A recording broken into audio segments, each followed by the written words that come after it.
क्या मजाल जीव की जो राम नाम लेवे। पाप देवे थाप की तो मोहड़ो फेर देवे। हमारे पाप हमको ऐसी जगह जाने ही नहीं देते, वो रोक लेते हैं, वो नाम बोलने ही नहीं देते हैं। इसीलिए एक दो उपाख्यान इस भक्तमाल के शुरू में पूज्य प्रियादास जी ने और नाभादास जी ने उसका वर्णन किया है, जिन पर भक्तमाल है वो निकाली है पेज नंबर 35, भक्तमाल जी का पेज नंबर 35। इसमें कवित्त नंबर है 6 नंबर का कवित्त है, शुरुआत में दिया है, बिल्कुल शुरुआत में।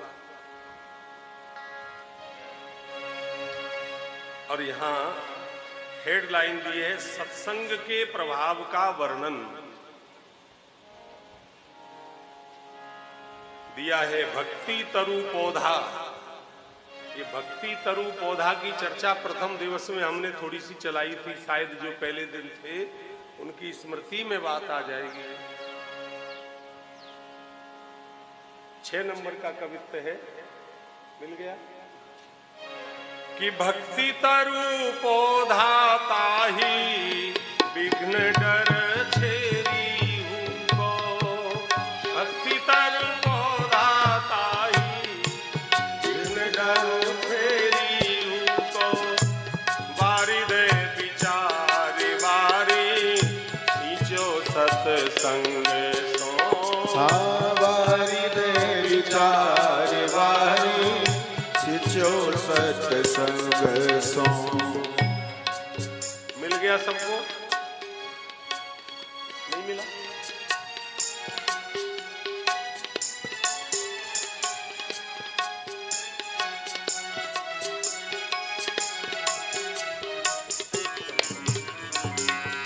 भक्ति तरु पौधा ताही विघ्न डर छेरी को। भक्ति तरु पौधा ताही विघ्न डर छेरी को। वारी दे विचारी वारी नीचो सत्संग सो। वारी दे विचार वारी नीचो सत्संग सो। लाग्योई बढ़न गोंदा चहु दिसी कढ़न सो। लाग्योई बढ़न गोदा चहुदिसी कढ़न सो। चढ़न आकाश यस्य फैल्यो बहु रंग सो। चढ़न आकाश यश फैल्यो बहुरंग सो। संत उरे आल बाल शोभित विशाल छाया। संत उरे आल बाल शोभित विशाल छाया।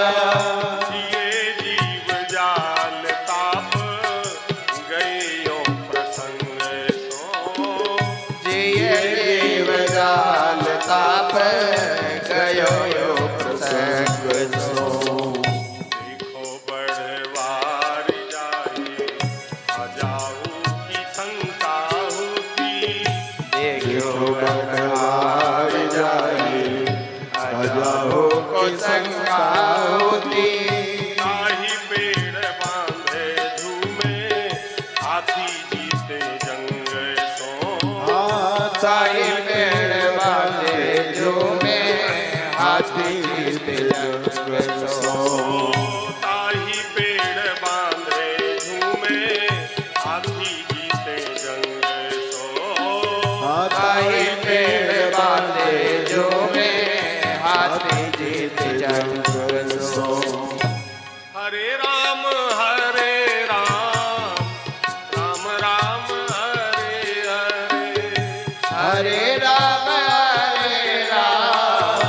राम राम हरे हरे। हरे कृष्ण कृष्ण कृष्ण हरे हरे। हरे कृष्ण कृष्ण कृष्ण हरे। भक्तवत्सल भगवान की जय। ये श्री प्रियादास जी कह रहे हैं कि भक्ति तरु पौधा ताही विघ्न डर छेरी को। छेरी मीन्स बकरी। जैसे भक्ति रूप का छोटा सा पौधा है हमारे अंदर, तो हमारे घर में जो छोटा पौधा है उसको सबसे ज्यादा डर बकरी न खा जाए। तो क्या करेंगे, उसके चारों ओर बाड़ लगाएंगे। बाड़ काहे की लगेगी, यहां लिख रहा है कि वारिदे विचार और वारिसीचो सत्संग, तो यानी अपने विचार की बाड़ लगाएंगे और सत्संग का उसमें पानी देंगे। आप बताओ गर्मी के दिनों में पानी एक दिन जरूरी है कि रोज जरूरी है? रोज जरूरी है, एक दिन नहीं, दोनों टाइम, दोनों नहीं तो एक बार तो लगना जरूरी है। अच्छा आप बताओ, ये जितने पौधे इस पार्क में खड़े हैं ये सूख रहे हैं कि हरे भरे हो रहे हैं, इसकी चिंता हम में से किसी को होती है? नहीं होती। किसकी चिंता होती है? जो हमने अपने गमले में लगा रखा है, घर में जो घर में पौधा लगा रखा है उसकी चिंता हमें होती है। यहाँ कितने पौधे हैं? कोई बताओ, किसी को कोई चिंता? अरे राम राम, इस पौधे में पानी नहीं लगा, सूख गया। कोई चिंता नहीं होती, बिल्कुल चिंता नहीं होती। रोज सत्संग चाहिए, यानी रोज पानी चाहिए। रोज उसके लिए बकरी आदि से रक्षा करने के लिए, कई बार गाय आ गई, गाय खा गई, या कोई अन्य कोई जीव जंतु हानि पहुंचा दे, इसके लिए सब वर्णन कर रहे हैं। बोले कह रहे हैं लाग्यो ही बढ़न, अगर विचार की बाड़ लगा दें और सत्संग का पानी रोज लगा दें तो महाराज लाग्यो ही बढ़न, फिर वो पौधा बढ़ने लगता है, खूब बढ़ने लगता है। गोंदा चौदी से चढ़न सो, महाराज बड़ी बड़ी शाखाएं आने लग जाती हैं, उसमें पत्तियां आने लग जाती हैं, डालियां आने लग जाती हैं। चढ़न आकाश, वो बढ़ता ही चला जाता है। लेकिन कब बढ़ेगा? जब उसकी बाढ़ लगी होगी और उसमें रोज पानी लगेगा। ऐसे ही भक्ति रूपी पौधे की वृद्धि के लिए जो लोग प्रयत्न करते हैं उनके लिए श्री नाभाजी श्री वर्णन कर रहे हैं। यश फैले और बहुरंग सो, फिर वो पौधा आराम से फैलने लग जाता है। अच्छा फिर क्या होगा? बोले कभी संत सेवा का अवसर मिल गया, कभी संतों की संगति मिल गई, कभी भक्तों की संगति मिल गई, कभी ऐसी परिस्थिति बन गई जिए जीव जाल ताप गए यो प्रसन्न से, फिर वो जो पौधा बड़ा हो गया, बड़े होकर आप देखिए, अब जैसे देखो जो बड़े बड़े पौधे हो गए हैं, अब आकर के गाय आ जाओ, हाथी आ जाओ, कोई किसी भी प्रकार का जंतु आ जाओ, उससे खूब लड़ लेगा, खूब रगड़ लेगा, लेकिन उसकी कोई हानि नहीं, मजबूत जड़ हो गई उसकी। ये मजबूत जड़ कैसे होंगी? बोले दो बातों से हमको रोज विचार करना होगा। नारायण, विचार करना होगा। विचार हम नहीं करेंगे तो काम नहीं बनेगा, ध्यान रखना। अगर एक कथा होती है, कथा में बैठे और आरती हुई,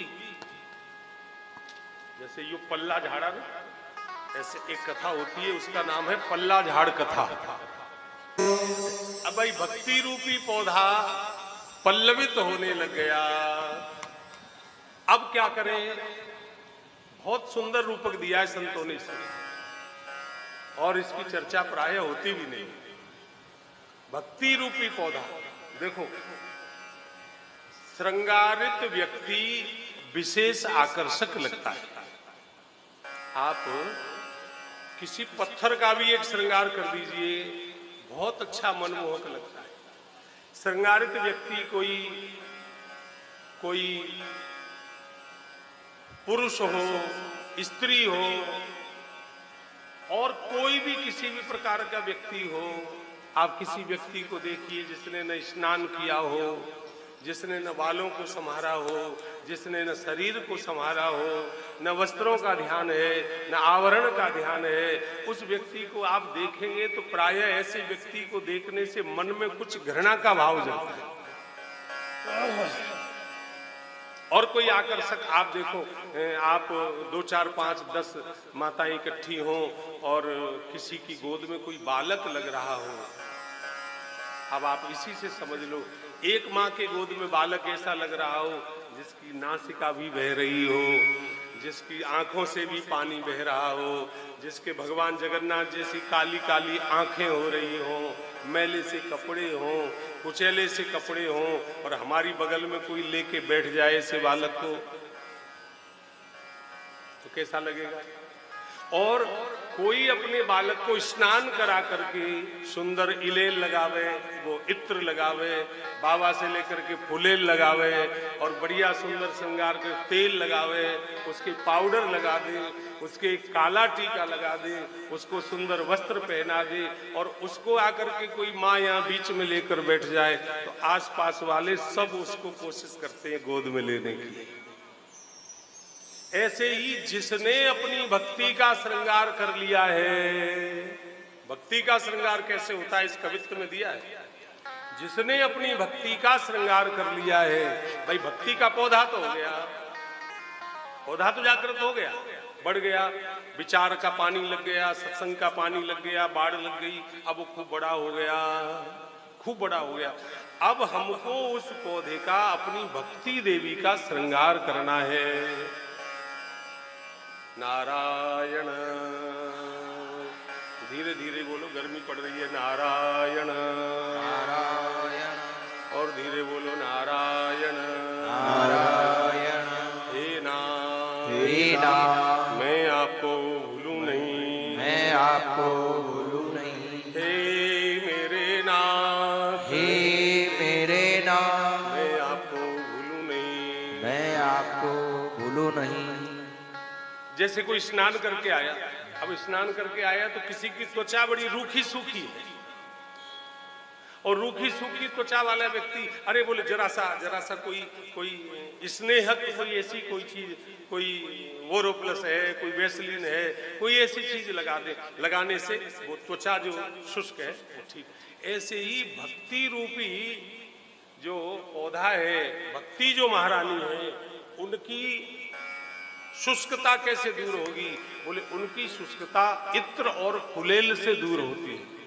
अब के आप लोग यहाँ आए हो ना, तो सबकी भक्ति का श्रृंगार बाबा ने किया है, इत्र और फुलेल से सबने श्रृंगार किया है। ये इनको भी पता नहीं था, ये हमको भी पता नहीं था, ये आपको भी पता नहीं था, ये श्रृंगार हो गया। तो शुष्कता, भक्ति देवी की शुष्कता का श्रृंगार कैसे होगा, बोले फुलेल से। फिर जैसे कोई व्यक्ति बहुत दिन हो गए, थोड़ा भाई मेल है, तो जैसे माताएं कोई उबटना लगाओ, उबटना लगाओ, तो उबटना लगाने के लिए बोले उबटना काहे का लगेगा, बोले उस उबटने के लिए नाम दिया है, बोले कथा श्रवण से उबटना लगाओ, कथा सुनो। कथा श्रवण जो है इसको उबटना कहा है।